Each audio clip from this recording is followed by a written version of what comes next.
Kaixo, Isabel Kadabal naiz, Alderdi Sozialistaren alkatetzarako hautagaia. Basaurik erronka asko dauzka.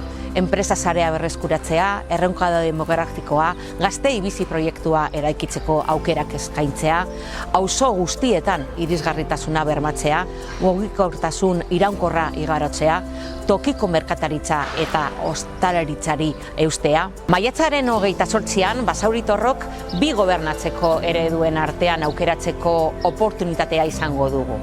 Alde batetik, konformatzen direnena, konponbiderik aurkitzen ez dutenena eta aukerak pasatzen uzten dutenena. Bestaldetik, aurrera egiteko lan egiten ditugunok, berrikuntzak egiten ditugunok eta baliabide guztiak aprobetxatzen ditugunok Basaurik aurrera egin dezan. Hori da Alderdi Sozialistak eskaintzen duguna, Basauri gehiago egitea.